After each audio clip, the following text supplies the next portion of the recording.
మళ్ళీ మనం అధికారంలోకి రావాలి అని చెప్పడం నాకు చాలా ఆశ్చర్యం కలిగించింది. పార్టీ నాయకులు కార్యకర్తలు ఎటువంటి ఇబ్బందుల్లో ఉన్నారు ఏంటనేది ఆ క్షణంలో ఆయన నాయకులు కార్యకర్తల పట్ల ఒక సానుకూలమైన దృక్పథంతో ఆలోచిస్తున్నారనేది నాకు అనిపించలా.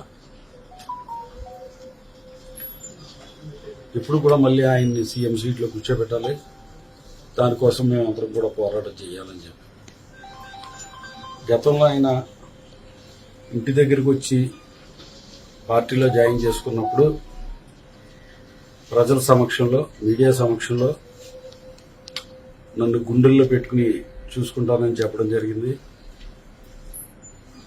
నిజంగా ఆయనకి నా మీద అభిమానం ఉంటే ఉండొచ్చు, కానీ ఆయన పరిపాలన పూర్తిగా రాష్ట్రాన్ని 4 భాగాలుగా విభజించి నలుగురికి పెత్తనం అప్పచెప్పడం,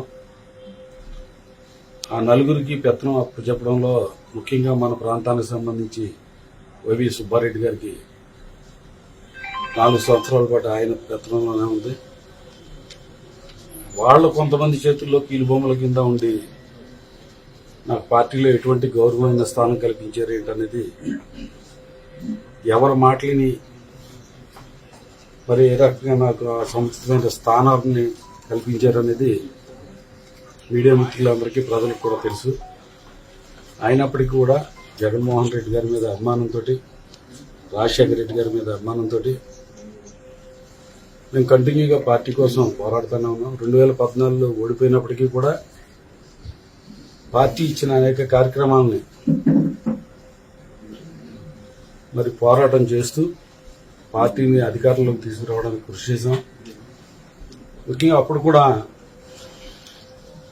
మేము అనుకునేవాళ్ళం, చెప్పేవాళ్ళం, పబ్లిక్గా మామూలుగా మాట్లాడేటప్పుడు అనేవాళ్ళు, పార్టీ నాయకులు కార్యకర్తల పరిస్థితి ఎలా ఉందంటే అల్లూరి సీతారామరాజు సినిమాలో బ్రిటిష్ వాళ్ళు గిరిజనుల్ని బండలు మోయించేటప్పుడు కనీసం కొండాలతో ఎలా కొడతారో అలాగా పార్టీ నాయకుల్ని కార్యకర్తలను ఒక బానిసలాగా ఆ ఇచ్చే కార్యక్రమాలు వాళ్ళకి సాధ్యమా సాధ్యం కాదా, ఎంత కష్టతరమైంది ఏంటి అనేది ఆలోచించకుండా కార్యక్రమాలు పెట్టినప్పుడు దాంతో పోల్చుకునేవాళ్ళు. ఆయన కూడా రాజశేఖర రెడ్డి గారు, జగన్మోహన్ రెడ్డి గారి మీద ఉన్న అభిమానంతో అన్నీ కూడా భరించి మేము పోరాటం చేశాం. 14లో ఓటమి పాలైనప్పటికీ కూడా 19లో ఎన్నికలు కూడా సమాయత్తమై 14లో మున్సిపల్ ఎలక్షన్లు, జడ్పీడీసీ ఎలక్షన్లో, పంచాయతీ ఎన్నికలు, ఇవన్నిటిని కూడా పోరాటం చేయడం జరిగింది. అనేక ప్రజా సమస్యల మీద పోరాటం చేయడం జరిగింది. ప్రత్యేక హోదా మీద పోరాటం చేయడం జరిగింది. పార్టీ ఏ పిలుపునిస్తే ఆ పిలుపుకి స్పందించి పోరాటం చేయడం జరిగింది. అలాగే 19 ఎన్నికల్లో పోటీ చేయడం జరిగింది. ముఖ్యంగా రాష్ట్రంలో అత్యంత ప్రజాదరణ కలిగిన నాయకుడు పవన్ కళ్యాణ్ గారి భీమవరంలో సడన్ గా, అది కూడా ముందు నుంచి కాకుండా సడన్ గా ఆయన 23వ తారీఖు అనుకుంటే ఎన్నికలకు ముందు 11వ తారీఖు ఏప్రిల్ 11 అయితే మార్చి 23వ తారీఖు అనుకుంటా ఆయన ప్రకటించడం జరిగింది.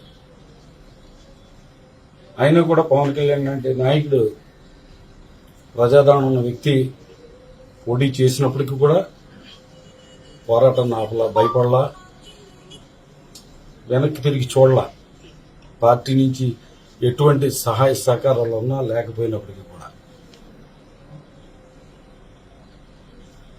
కానీ కొంతమంది జిల్లా నాయకులు, అలాగే రాష్ట్రానికి ఏంటంటే ఈ ప్రాంతానికి సంబంధించి పార్టీ తరఫున ఇన్ఛార్జిగా ఉన్న వైవి సుబ్బారెడ్డి గారు, ఇంకా తదితరులు సజ్జల రామకృష్ణారెడ్డి గారు, అలాగే మనం చూసుకుంటే కనుక మన మిథున్ రెడ్డి గారు, వీళ్ళందరూ కూడా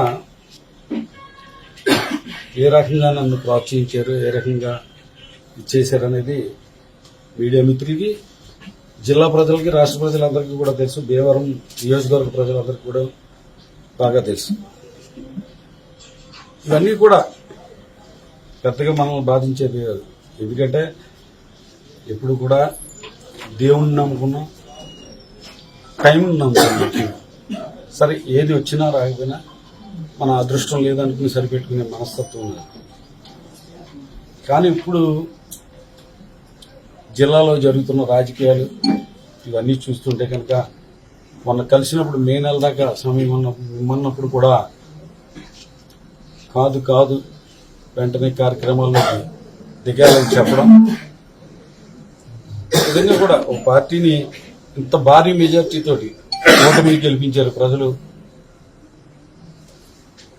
జగన్మోహన్ రెడ్డి గారు కూడా చెప్పారు, చంద్రబాబు నాయుడు గారు ఏదైతే సూపర్ 6 చెప్పారో దీన్ని అమలు చేయలేరు. ఇదిగో ఇన్ని వేల కోట్లు నేను సంవత్సరానికి ఇంత ఇచ్చాను. చంద్రబాబు నాయుడు గారు చెప్పిన హామీలన్నీ అమలు చేయాలంటే ఇన్ని వేల కోట్లు కావాలి. ప్రభుత్వం దగ్గర డబ్బు ఎక్కడ ఉంది, లేదు కాబట్టి ఆయన అమలు చేయలేరు అని చెప్పాడు. జగన్మోహన్ రెడ్డి గారు చెప్పారు. నిజంగా జగన్మోహన్ రెడ్డి గారి మాటను ప్రజలు నమ్మారు. చంద్రబాబు నాయుడు గారు చెయ్యపోయినా పర్లేదని చెప్పి ఆయన ఓటేశారు. ఈ రోజున కూడా ఏమంటున్నారంటే జగన్మోహన్ రెడ్డి గారే చెప్పారు కదా సూపర్ 6 అమలు చేయలేరని చెప్పి. మరి ఇప్పుడు అమలు చేయమని అడుగుతూ ఎలా అమలు చేయగలరు? జగన్మోహన్ రెడ్డి గారు దీనికి చెప్పాలి ప్రజలకు. ఇంత బడ్జెట్ అవుతుంది, ఇన్ని వేల కోట్లు కావాలి, చంద్రబాబు నాయుడు గారు అబద్ధపు హామీలు ఇస్తున్నారు, ఇది అమలు చేయలేరని చెప్పారు కదా. ఇప్పుడు మరి చేయలేరని చెప్పిన ఆయన ఇప్పుడు అమలు చేయమని చెప్పి ఎలా అడుగుతున్నారో అసలు నాకైతే అర్థం కావడం. దాని మీద ఆందోళన చేయమంటాం, దాని మీద ఉద్యమాలు చేయమంటాం. ఇది ప్రజలకు అర్థమయ్యేటట్టు చెప్పాలి. సరే, పార్టీకి సంబంధించిన అనేక మంది నాయకులు, కార్యకర్తలు సచివాలయాలు కట్టారు, అలాగే ఆర్బీకేలు కట్టారు, అనేక నిర్మాణ పనుల్లో రోడ్లు ఇటువంటి వాటిల్లో కూడా ఎన్నో అభివృద్ధి కార్యక్రమాల్లో తామంతా కూడా అప్పులు చేసి అవన్నీ కూడా ఖర్చు పెట్టి ప్రభుత్వానికి, జగన్మోహన్ రెడ్డి గారికి మంచి పేరు రావాలని చెప్పి ఎన్నో కార్యక్రమాలు చేస్తే వాళ్ళకి బిల్లులు సరిగ్గా చెల్లించలేకపోయారు. కార్యకర్తలకు విలువ లేదు. వాలంటీర్ వ్యవస్థ పెట్టిన తర్వాత పంచాయతీ ప్రెసిడెంట్లకు విలువ లేదు, నాయకులకు విలువ లేదు. సరే, ఏదో డబ్బులు ఏదేమో ఆర్థికంగా ఇబ్బందుల్లో ఉన్నారేమో ఇవ్వలేకపోయారు అనుకున్నాం. కానీ ఆశ్చర్యకరం ఏంటంటే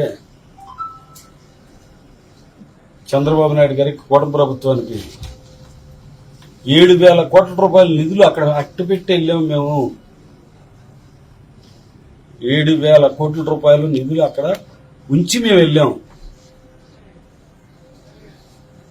ఇంకా ఈ ప్రభుత్వం ఎందుకు అమలు చేయడం లేదని అడుగుతున్నారు ఆయన.